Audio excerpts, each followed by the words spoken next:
আসসালামু আলাইকুম ফ্রেন্ডস, আশা করি সবাই ভালো আছেন। আজকে আপনাদের জন্য একটি নিউ রেসিপি নিয়ে আসছি। এটা একটু স্বাস্থ্যসম্মত, ভেরি হেলদি, খুবই পপুলার সবার কাছেই। তো ভাবলাম যে এই সিম্পল ডিশটি কীভাবে ঘরে বসে সিম্পলি বানাবেন সেই পদ্ধতিতে আপনাদেরকে দেখিয়ে দিই। সো গাইস, আজকে আপনাকে দেখাবো কীভাবে হেলদি ওয়েতে বিন্দি ভাজি আপনারা ঘরে বসে বানাবেন। তো দেখে নিই এক পলকে আমাদের ইনগ্রেডিয়েন্টস। আমি এখানে দেখেন স্লাইস করে কেটে ঢেঁড়স অথবা ভিন্ডি আমি কেটে রেখেছি আধা কেজির মতো, হাফ কেজি। সে সুন্দর করে এভাবে স্লাইস করে কাটবেন। আমাদের একটা লাগবে লার্জ অনিয়ন, কয়েকটা গ্রিন চিলি লাগবে একটা এগস, অ্যান্ড লাগবে কিউমিন সিডস, অ্যান্ড পরিমাণ মতো একটু সল্ট লাগবে। আচ্ছা, এখানে তো ওয়েল আছেই। আর মশলা একটা স্পাইস হিসেবে একটাই স্পাইস লাগবে, সেটা হলো এখানে আছে, একটু দূরে দেখিয়ে দিচ্ছি। এটা হলো টারমারিক পাউডার, মানে হলদি গুঁড়া। শুধু সামান্য হলদি গুঁড়া লাগবে। আমি যখন এই ডিশটা কুক করবো তখন আপনারা দেখিয়ে দেবো কী পরিমাণ হলদি গুঁড়া আপনারা ব্যবহার করবেন। সো গাইজ, আর দেরি না করে let's start our new recipe.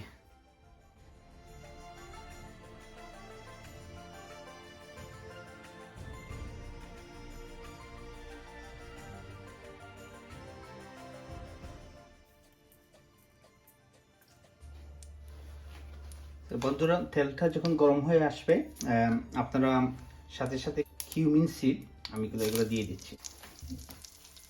একটু কিউমিন সিড এভাবে নেড়ে দিবেন।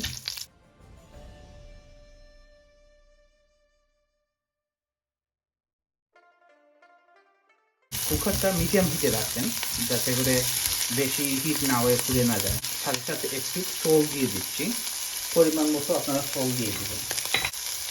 আমি দিয়ে দিচ্ছি আমার সল পরিমাণ মতো। এখন কিছু সময়ের জন্য, প্রায় 2 মিনিটের জন্য আমি ঢাকনা দিয়ে ডেকে রাখবো।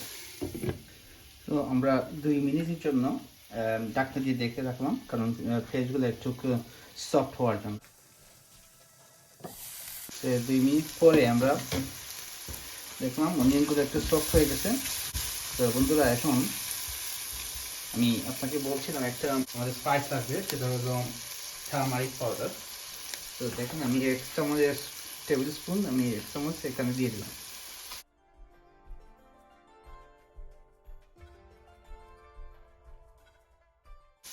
মিক্স করা হয়ে গেলে আপনারা এই যে কাটা বিন্দিগুলো আছে সেগুলো একটু ঢেলে দেবেন, তারপর একটু মিক্স করে ফেলবেন।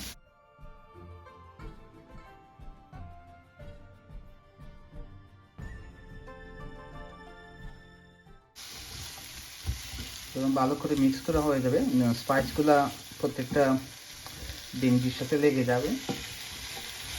তারপরে আপনারা 10 মিনিট স্লো গ্যাসে কুক করবেন। আমি কি করব, এখন 10 মিনিটের জন্য ঢেকে রাখবো।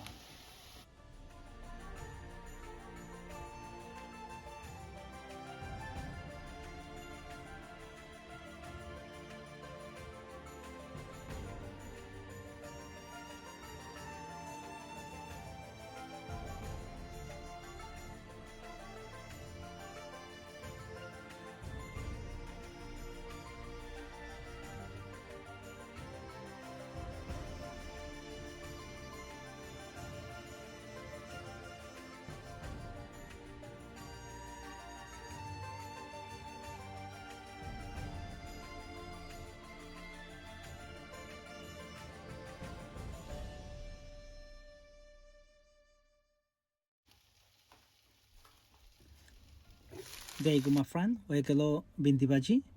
সো আর দেরি না করে আপনারাও বাসায় ট্রাই করেন, আর কেমন হলো আমাকে কমেন্ট বক্সে জানাবেন। আসলে এই ডিশটা আপনাকে বলতে হয়, এটা আমার ছাত্রী, উনি এখন আমেরিকাতে থাকেন। তো আমি ওনার বাসা থেকে পড়ালেখা করতাম। তো উনি সব সময় এইভাবেই বিন্দি ভাজিটা করতেন। তো ছাত্রীকে অনেক ধন্যবাদ সুন্দর একটা রেসিপির জন্য। আর যারা যদি আমার এই ডিশটা ভালো লেগে থাকে, please don't forget to subscribe my channel. তো বন্ধুরা, ভালো থাকেন, সুস্থ থাকেন। দেখা হবে অন্য কোনো দিন অন্য কোনো রেসিপি নিয়ে।